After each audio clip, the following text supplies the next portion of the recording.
सब शास्त्रों का सार तुम्हें बता रहा हूं कि हर समय नाम जप होना चाहिए। पकड़ते रहो, बहुत सुंदर सुंदर शिक्षाएं महाप्रभु ने दी। सब साधनों का सार है हर समय नाम जप होना चाहिए। पहला, प्रेम की उपलब्धि केवल नाम स्मरण से ही होती है।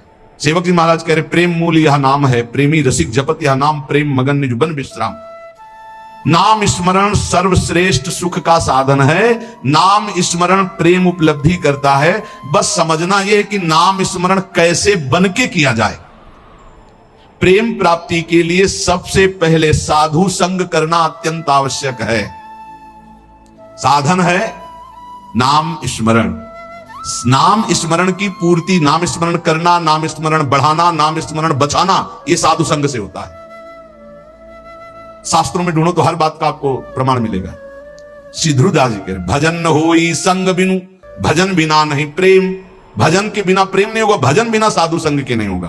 तो बोले साधन को हरि भजन है, कै सत्संग सहाय। साधु संग सहायता करता है भजन करने में, भजन बढ़ाने में, भजन पचाने में। साधु संग सबसे पहला कर्तव्य है भगवत प्राप्ति का कि साधु संग करे। साधु संग से नाम कीर्तन, सत्संग, भगवत लीलाओं का कथन श्रवण, नाम जप, ये साधन प्राप्त होने लगते हैं। जंतुर, कलावा, भसम, राख, एक को बात नहीं कही, नहीं। साधु संग से नाम कीर्तन, सत्संग, भगवत लीलाओं का कथन श्रवण और नाम जप, ये प्राप्त होता है। पकड़ो, यह है साधु संग। इन्हीं जो साधन बताए साधु संग से, इन्हीं साधनों को पकड़ना चाहिए। संसारी लोगों से किसी भी तरह का वैरागी का कोई संबंध नहीं होना चाहिए। हमें लगता है आज जो अभी चर्चा शुरू हो रही है, ये वैराग बहुत आगे अच्छे उपदेश हैं, ये पकड़ लेना चाहिए, महाप्रभु के उपदेश हैं। विरक्त को चाहिए कि अगर वो एकांत में बैठ करके सोचे कि मेरा कौन, तो पूरा घूमने पर मन को कोई अपना नहीं मिलना चाहिए। गुरु कृपा से आज तक ऐसा ही है, सब श्री जी के हैं, अपना कोई नहीं है। वैरागी को चाहिए कि उसके संबंध के रजिस्टर में एक ही नाम होना चाहिए, हमारे माई श्यामा जू को राज, बस मेरे तो गिरधर गोपाल दूसरो न कोई। मीरा जी के रजिस्टर संबंध में, रजिस्टर में जो संबंधी है वो कौन है? बोले मेरे तो गिरधर गोपाल दूसरो न कोई। और ये संबंध पुष्ट कैसे होता है? बोले साधु संग से। मीरा जी भी यही कहती है, रात दिन संतों का संग करके ये प्रेम बेली जो बोई, तो उस प्रेम बेली में जो अनन्य फल लगा, वो मेरे तो गिरधर गोपाल दूसरो न कोई। दूसरी बात, पहली बात साधु संग करना है। साधु संग किसे कहते हैं? जिसके संग से भजन बढ़ने लगे, भगवत कथा सुनने को मिले, भगवत अनुराग बढ़े, भगवान नाम कीर्तन, भगवत लीला गायन श्रवण, ये साधु संग। तो साधु संग का परहेज क्या है? संसारी पुरुष का कोई भी संबंध नहीं होना चाहिए।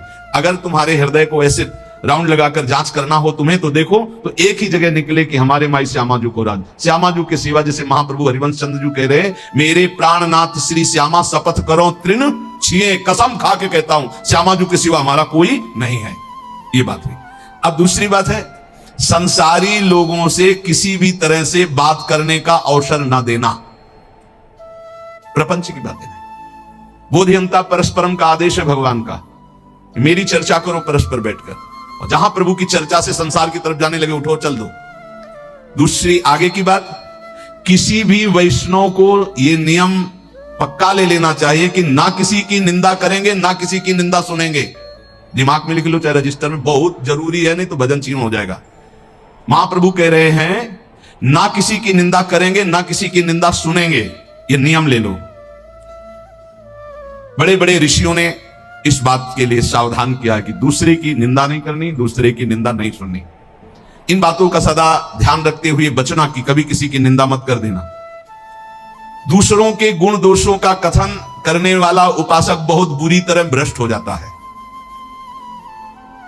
यदि कुछ कहना है तो कृष्ण चर्चा करो, भगवत चर्चा करो, कभी किसी की चर्चा मत करो, प्रभु की चर्चा के सिवा, नहीं तो निंदा होने लगेगी, अपराध बन जाएगा। डरो तब सुख हरिवंश गुण नाम रसना रटत, और बहुवचन अति दुखदानी।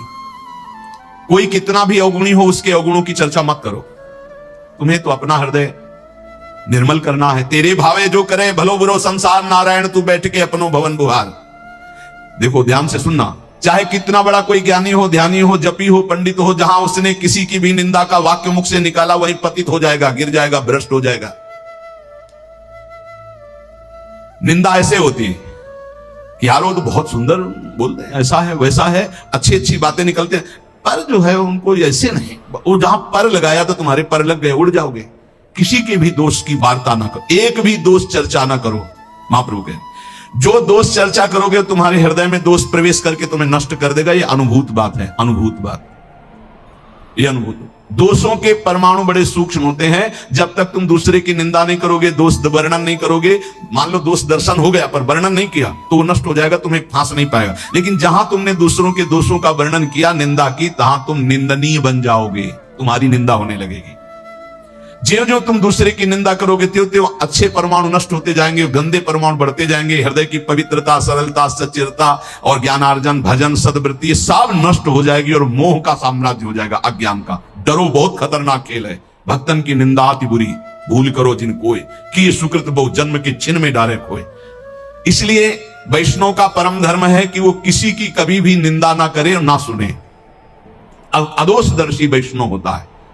सुनो, भगवत भक्त जो महात्मा है, भागवत है, साधु पुरुष है, उन्हीं के बीच में बैठो। ऐसे लोगों के बीच में मत बैठो जो एक दूसरे की निंदा करते हैं। ऐसे लोगों के बीच में मत बैठो जो मान प्रतिष्ठा की चाह रखते हैं, जो भोगों की चाह रखते हैं, जो काम तृष्णा वाले हैं। ऐसे लोगों का संग बिल्कुल मत करो। संगम त्यजेत मिथुन व्रतिनाम मुमुक्षु। विरक्त को चाहिए कि सदैव बच कर रहे ऐसे लोगों से, क्योंकि इनके परमाणु ऐसे होते हैं कि विरक्त की विरक्तता नष्ट हो जाएगी। इस वैराग्य के मार्ग में विषयी पुरुषों से बचना ऐसे बताया गया कि जैसे तुम्हारी गोद में सांप गिर जाए तो क्या करोगे? पहले झटकोगे, बाद में विचार होगा। ऐसे विषयी पुरुषों पर विचार करने की जरूरत, पहले झटको, दूरी हटो। अगर तुम वहां रहे तो सांप का जैसे काम है कि वो काटी लेगा, ऐसे विष चढ़ जाएगा, विषय रूपी विष चढ़ ही जाएगा पक्का। बहुत विचित्र, तो बड़ी विचित्र लीला है। इसलिए विरक्त को निरंतर भगवान नाम जप, भगवत लीला का गायन, भगवत लीला का श्रवण और विषयी पुरुषों के संग का त्याग और दूसरों की निंदा, दोष और इस प्रकार की सुनना, कथन करना, इसका त्याग, ये वैरागी के सुदृढ़ नियम है। और सुनो, मैं तुम्हें वैष्णव के संक्षेप में मुख्य मुख्य धर्म बताता हूं। पहला, ग्राम्य कथा और भोग कथा एक कभी नहीं देखनी चाहिए, ना सुननी चाहिए। ग्राम्य कथा में सांसारिक बातें, भोग कथा में जो विषय भोगों की। मोबाइल वाले वैष्णव जन सावधान, बिल्कुल ऐसा भयावह मोबाइल है कि अगर आप सावधान न रहे तो नष्ट हो जाएंगे। भगवत लीला कथा सुनने के लिए आपने मोबाइल खोला तो जहां लीला कथा आ रही वहीं बगल में भोग कथा और संसार कथा के भी वीडियो है। तो आपने इसे टच किया तो लीला शुरू हो जाएगी और तुम्हारी लीला बिगड़ जाएगी। बहुत संभल कर, बहुत संभल कर। छोटे छोटे बच्चों की वो बुरी दशा हो रही इस मोबाइल के कारण, पर बहुत लाभ भी मोबाइल से है, तो इसलिए लाभ लो, अवगुण का त्याग करो। ग्राम्य कथा सुनना और भोग कथा सुनना मानो अपने वैराग्य की आग लगा लेना है, वैराग्य को नष्ट कर देना है। ग्राम्य कथा सुनने और कहने वाला निश्चित विषयी बन जाता है। बचना चाहिए विषय को। बहुत विचित्र है, बस बस शब्द मान लीजिए, ग्राम्य कथा, भोग कथा, इससे दूर, बहुत दूर। दूसरा, वैष्णव को अच्छे अच्छे स्वादिष्ट पदार्थ नहीं खाने चाहिए। भोजन में जो नीरस पदार्थ हो वही लेने चाहिए, इससे विषय लोलुपता नष्ट हो जाती है। अच्छे अच्छे पदार्थ स्वादिष्ट हटा के और नीरस पदार्थ वैष्णव को लेने चाहिए। ऐसे पदार्थों के खाने से विषय भोग की कामना बढ़ती है, महाप्रभु चैतन्य जी कह रहे। तीसरा, अच्छे चमकीले कीमती स्वच्छ वस्त्र वैरागी को नहीं पहनने चाहिए। संतों से, हमने गुरुजनों से सुना कि कभी दोनों कपड़े नीचे ऊपर के नए नहीं होने चाहिए, एक पुराना एक नया। अगर नीचे का नया है तो ऊपर का पुराना। शब्द देख लो, कह रहे अच्छे कीमती वाले, चमकीले, लप लप एकदम नहीं, और स्वच्छ नहीं, मलिन। मलिन वस्त्र, कम पैसे का वस्त्र, पुराना वस्त्र। अगर फट रहा है एक बदल सकते हो, एक पुराना। ऐसी रहनी से रहना चाहिए। अच्छे चमकीले, स्वच्छ, महंगे ये वस्त्र नहीं होने चाहिए बैरागी के। ये साधक को, बैरागी साधक को नहीं पहनने चाहिए। चौथा, कोई भी तुम्हारा सम्मान करे तो तुम उसे स्वीकार मत करो। दो प्रकार से, एक तो पंचांगों प्रणाम कर रहे हो आप करो, अगर ऐसा नहीं है तो आप तत्काल विचार करो कि ये गुरु और इष्ट के लिए प्रणाम हो रहा है, क्योंकि तिलक गुरु प्रदत्त, वेश गुरु प्रदत्त, जीवन गुरुदेव का, ये गुरुदेव और इष्ट का प्रणाम हो रहा है। स्वयं कभी स्वीकार नहीं करना चाहिए, क्योंकि मान सम्मान स्वीकार करने से अभिमान आता है और अभिमान से सारे साधन भागवती ढक जाते हैं, नष्ट हो जाते हैं। जहां अभिमान आया तो फिर विकार परेशान कर देते हैं। जैसे नारद जी को थोड़ा आ गया कि मैं काम विजयी हूं, तो फिर आगे की चरित्र सुना ही है। पांचवा, अपने को तो सम्मान नहीं लेना, लेकिन दूसरे का सम्मान जरूर करना है। दूसरे को इतना सम्मान दो मानो भगवान हमारे पधारे, ऐसा भाव। यहां तक वर्णन कि यदि आप श्री जी की सेवा कर रहे हो, कोई वैष्णव आ गए तो श्री जी को ऐसे पधरा दो, जैसी स्थिति में हाथ जोड़कर खड़े हो, पहले वैष्णव का सम्मान करो, फिर श्री जी की सेवा करो। जैसे अपने आत्मस्वरूप प्रभु का सम्मान ऐसे आए हुए घर में संत का, वैष्णव का सम्मान करे, उनके सामने अपने को अत्यंत दैन्य तुच्छाति तुच्छ समझे, इससे श्री कृष्ण बहुत प्रसन्न होते हैं। छठवां, खाते समय, स्नान करते समय और क्रियाओं के समय नाम छूट जाता है। कुछ ऐसे समय है जिनमें भजन में विघ्न पड़ता है, तो उन अवस्थाओं में सावधान रह करके नाम को पकड़े कि छूट ना जाए। जैसे भोजन पा रहे हैं, स्नान कर रहे हैं, कोई क्रिया कर रहे हैं, किसी व्यक्ति से मिल रहे हैं, इनमें भजन छूटता है। सावधान होकर वैष्णव को भजन पकड़ना चाहिए कि खाते पीते, चलते फिरते, मिलते, व्यवहार करते भी नाम जप ना छूटे। नाम जप से बहुत जल्दी श्री कृष्ण प्रेम प्राप्त होता है। सातवां, हर वैष्णव को प्रगट में ठाकुर जी विराजमान करने चाहिए। नाम, राधा नाम विराजमान, छोटा सा राधा नाम, जरा सा इत्र, स्नान कराया, इत्र लगा दिया, भोग लगा दिया, पर सेवा जरूर होनी चाहिए। बिना सेवा के कोई वैष्णव नहीं होना चाहिए। प्राय ऐसा होता है, कोई शालिग्राम जी रखते हैं, कोई गोपाल जी रखते हैं, पर ठाकुर सेवा प्रत्येक वैष्णव के पास होनी चाहिए। जो परम पवित्र मन वाले हो चुके हैं वो मानसिक सेवा भी कर सकते हैं। प्रगट सेवा और मानसिक सेवा आराध्य देव की। उपासक को चाहिए कि बनावटीपना बिल्कुल तुम्हारी साधना में नहीं होना चाहिए। बनावटीपने को मतलब होता है कि जैसे ऐसे बैठे हैं, शहर में से बैठे हो, चार लोग दर्शन करने, कोई बनावटी नहीं होना चाहिए। वो फटाफट माला लिया, ऐसे गप्पा मार रहे थे, फटाफट माला लिया। कोई भी दम नहीं, कोई भी पाखंड नहीं, कोई भी नाटकबाजी जीवन में ना आवे, नहीं तो बहुत बुरी तरह साधक चौपट होता है। जब तुम नाटक करोगे ना तो माया को आदेश कर देंगे भगवान, कर नाटक इसके साथ, वृंदावन छूट जाएगा, भजन छूट जाएगा। हाँ, इसलिए किसी भी वैष्णव को किसी भी तरह का कोई नाटक नहीं करना चाहिए। नाटक बिल्कुल ठीक नहीं है। जो वैष्णव है वो केवल प्रभु प्राप्ति का लक्ष्य रखता है। महाप्रभु रघुनाथ दास जी को लक्ष्य करके साधन साध्य का उपदेश कर रहे हैं। 8 बजे रात्रि तक खूब नाम कीर्तन होता रहा। फिर जो गौड़ीय भक्त आए हुए थे महाप्रभु, उनसे मिले। इतने में शिवानंद जी जो मार्ग में पूछवाया था मजूमदार जी ने, तो वो जब वहां आए तो रघुनाथ दास जी को देखा, तो रघुनाथ दास जी भाग करके महाप्रभु के पास आए थे। सेन महाशय से कहा कि वो तो यहां आए हुए हैं, तो बोले हमें तो रास्ते में पूछवाया था उनके पिता, तो एक बार अगर आदेश हो तो मैं वहां सूचना दे दूं, क्योंकि वो सब बहुत व्याकुल है। जाकर सिंह और के द्वार में देखा तो सबसे पीछे फटी गुदड़ी, शुष्क शरीर हो रहा है, और श्री कृष्ण नाम लेते हुए सुप्रवाह करते हुए वो आहर्निश श्री कृष्ण कीर्तन। उन्होंने विचार किया कि इनसे क्या पूछना कि तुम्हारा सकुशल हो, इनका तो परम सकुशल है। सकुशल तभी माना जाता है जब भगवान का चिंतन होता है। जैसे आजकल लोग पूछते हैं कुशल मंगल, बोले हाँ सब कुशल मंगल, तो कुशल जानते किसे कहते हैं? तब लगी कुशल न जीव कहूं, सपने हूं मन विश्राम, जब लगी भजत न राम कहूं, शोक धाम तज काम। कुशल तभी माना जाएगा जब आपके मुख में नाम जब चल रहा है, नहीं तो कुशल मंगल नहीं। और मंगल, मंगल भवन मंगल हारी, उमा सहित जेहि जपत पुरारी। मंगल भवन भगवान का जो स्वयं उमा सहित भगवान शिव नाम जप करते हैं। यदि नाम जप नहीं हो रहा तो कुशल मंगल नहीं तुम्हारी। और बोले कुशल मंगल, बोले सब कुशल मंगल, पर पंच करते हुए कुशल मंगल, नाम जप करते हुए।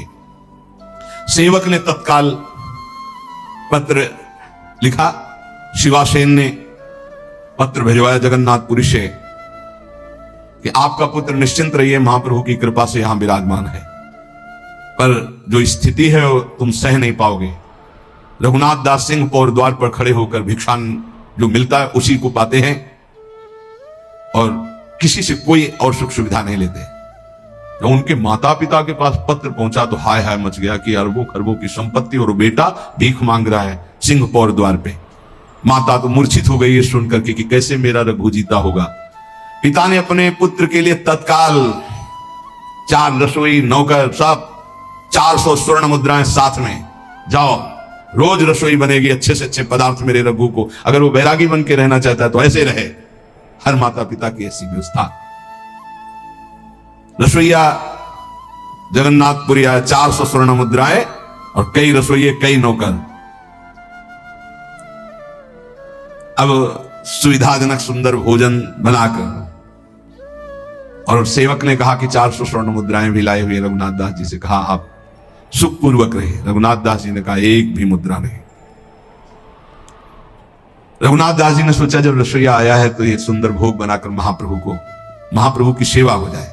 महाप्रभु से प्रार्थना की। महाप्रभु ने, उनके पिता परम वैष्णव है ये जानते हुए थोड़ा प्रसाद स्वीकार किया, पर रघुनाथ दास जी प्रसाद वहीं पाते सिंहपौर वाला जो मिलता, अपने पिता के द्वारा भेजी हुई सुविधा को नहीं। महाप्रभु की सेवा 8 दिन तक ये रसोईया बलाता। रघुनाथ दास जी ने फिर विचार किया कि महाप्रभु को ये सुख सुविधाएं पसंद नहीं। खुद उपदेश किया था, जब मैंने सब कुछ त्याग दिया है तो फिर मेरा कुछ है ही नहीं, तो मैं क्यों महाप्रभु की सेवा के लिए अपने पिता की संपत्ति का प्रयोग करूं। महाप्रभु तो हमारी प्रसन्नता के लिए स्वीकार करते हैं। 8वें दिन ही कहा रसोईया से अपने सभी उठाओ और वापस हो जाओ। अब तो बेचारे सेवक सब वापस कर दिया। आप विचार करो कैसा वैराग्यमय जीवन है। प्रभु ने कहा स्वरूप ठीक किया रघुनाथ ने। ध्यान रखना, ये विषयी लोगों का अन्न खाने से रजोगुण की वृद्धि होती है। उनके धन में ममता के परमाणु रहते हैं। महाप्रभु चैतन्य देव कह रहे हैं घर वालों के धन में ममता के परमाणु रहते हैं। संसारी लोग कामना शून्य होकर तो अपने जामाता को भी नहीं खिलाते, औरों की तो बात क्या। मलिन बुद्धि वालों का अन्न खाने से कभी कृष्ण नाम जप नहीं होता, कृष्ण नाम कीर्तन नहीं होता और श्री कृष्ण प्रसन्न नहीं होते। जहां तक हो सके इन विषयी पुरुषों के अन्न से बचना चाहिए। रघु ने ठीक किया। आज तक में जो जाता था केवल प्रेम संकोच के कारण जाता था। बड़ा अच्छा किया, बहुत सुंदर किया। रघुनाथ का त्याग और वैराग्य प्रशंसनीय है, महाप्रभु ने कहा। रघुनाथ दास जी ने वहां भी मांगने के खड़े होना बंद कर दिया, क्योंकि लोग परिचित हो गए थे कि इतने बड़े धनी मानी के तो स्वादिष्ट स्वादिष्ट पदार्थ खरीद कर रघुनाथ दास जी को देने लगे थे। भिक्षा लेना बंद कर दिया। एक क्षेत्र में जाते जहां अन्न बंटता था, दाल और महाप्रसाद ही बंटता था केवल, तो सायंकाल जाते जो बचा खुचा होता वहां से ले आते थे। महाप्रभु ने कहा रघुनाथ दास अब सिंहपौर पर नहीं खड़ा होता, क्योंकि दर्शन करके आते तो दिखाई नहीं देता, तो कहां से प्रसाद पाता है। तो उनका प्रभु अब वो एक क्षेत्र में जाते हैं और वहां से बचा हुआ दाल और महाप्रसाद ले आते हैं और उसी को पा लेते हैं। प्रभु ने संतुष्टि पूर्वक कहा ये सर्वोत्तम कार्य किया। सिंह द्वार पर भिक्षा की लालसा से हर व्यक्ति का मुख देखने की इच्छा होती कि ये दे दे, शायद ये दे दे। अच्छा किया। महाप्रभु ने जो कहा वो शब्द ये है कि इस तरह से वृत्ति रखना वैश्यावृत्ति कहलाती है। ये व्यक्ति आ रहा कुछ दे देगा, ये व्यक्ति आ रहा कुछ दे देगा, ये व्यक्ति आ रहा है नहीं। मुख में नाम और चित्त में दूसरे का चिंतन बिल्कुल ठीक नहीं। जिसका नाम उसी का चिंतन। अच्छा किया उसने। एक बार चला जाएगा, क्षेत्र से ले आएगा, भजन करेगा, अच्छा है। स्वरूप गोस्वामी जी रघुनाथ दास जी को बताया कि महाप्रभु ने बहुत अच्छा कहा है। रघुनाथ दास जी ने सोचा फिर कुछ गड़बड़ी है। एक बार हम ये कह रहे थे कि जब गुरुजन प्रशंसा करें तो एकांत में बैठकर तुम रोना कि कोई तुमसे अपराध बन गया क्या कि तुम्हारे गुरुजन प्रशंसा कर रहे हैं। ये बात ध्यान रखना। बहुत प्रवीण थे रघुनाथ दास जी ने सोचा कुछ तो अभी त्रुटि रह गई। फिर रघुनाथ दास जी ने क्षेत्र जाना बंद कर दिया। अब रात में जो महाप्रसाद फेंक दिया जाता जिसे गाय भी नहीं पाती थी, ऐसा उस महाप्रसाद को रात्रि में उठा के लाते, जो ऐसे फिर उसे जल में डाल करके जो सड़े सड़े चावल वो हटा देते, फिर ऐसे इतना नहीं, बस उतना पाते रात दिन। एक दिन महाप्रभु ने पूछा कि तुम्हारा रघु बहुत दुबला हो गया, तो बोले क्षेत्र से भी त्याग कर दिया भोजन लाना। अब हो गए। महाप्रभु ने कहा इतना सुंदर अमृत अकेले अकेले पता है, अब निमंत्रण नहीं करेगा मेरे को, मुझे जाना पड़ेगा। फटी गुदड़ी के सिवा कोई दूसरा कपड़ा नहीं, एक लंगोटी फटी गुदड़ी और रात्रि में फेंका हुआ महाप्रसाद जो बिकता नहीं था, जिसको शब्दों से उच्चारण नहीं कर सकते क्योंकि प्रसाद है, जो बिकता नहीं था, जो कोई पा नहीं सकता था, वो तो वहां की गाय आदि वो भी नहीं पाती थी, वो उठा के लाते।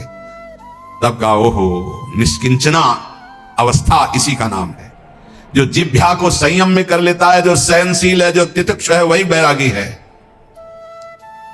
महाप्रभु ने कहा पेट रूपी गड्ढा केवल पाटना है, बस ये नहीं देखना क्या पा रहे हैं, रूखा सूखा जो मिला, थोड़ा भूख शांति की, फिर नाम जप में लगे हुए हैं। इसमें नहीं लिखा वो सड़ा हुआ कोई कैसे पा सकता है प्रसाद, जो गाय भी नहीं पाती थी। महाप्रभु एक दिन गए रात्रि में, जब पता लगा लिया कई बजे पाते हैं, और पीछे से जब वो पा रहे थे तो आंसू बहाते हुए कृष्ण कृष्ण नाम जप करते पीछे से गए, ऐसे रज के पात्र में जो ऐसे लिया महाप्रसाद का, इतना स्वादिष्ट अमृत तू अकेले। बोले महाप्रभु आप मत पाना, हमने पहले पा लिया हो, ये आपके पाने के योग्य नहीं। बोले ऐसा अमृत का निषेध करता है, अकेले अकेले कहीं ऐसा अमृत पाया जाता है। महाप्रभु आज मुझे श्री कृष्ण प्रेम प्राप्त होगा, क्योंकि ये रघुनाथ दास जी एकदम हाय हाय करने लगे। प्रभु रघुनाथ, हमें शिकायत रहेगी कि तुमने ऐसे अमृत का निमंत्रण नहीं किया और हमको जबरदस्ती आके पाला पड़ा। चरणों में गिर गए, कहा प्रभु ये आपके योग्य नहीं था, आपने ऐसा क्यों किया, आपने मुझे महापापी बना दिया, क्योंकि आपने उपा रहे थे रघुनाथ दास जी। प्रभु पाते हुए उल्लसित होकर के कहा रघुनाथ आज तुम पतित पावन हो गए, दूसरों को पावन करने वाले बन गए, और हृदय से लगा लिया। इतने में आवाज सुनकर सब परिकर आ गया, सबने देखा महाप्रभु चैतन्य देव ने कहा सच्ची बताऊं रघुनाथ, आज तक इतने पदार्थ खाए वो स्वाद नहीं आया जो आज मुझे आया। जैसे सुदामा के तंदुल में श्री कृष्ण, सबरी के बेर में भगवान श्री राम, और विदुरानी के केले के छिलके द्वारिकाधीश, ऐसे रघुनाथ दास जी के उस चावल को महाप्रभु पा करके कहते महाप्रसाद, आज तक इतने व्यंजन पाए वो स्वाद नहीं आया जो आज मुझे स्वाद आया। आज मैं श्री कृष्ण प्रेम को प्राप्त हो रहा हूं।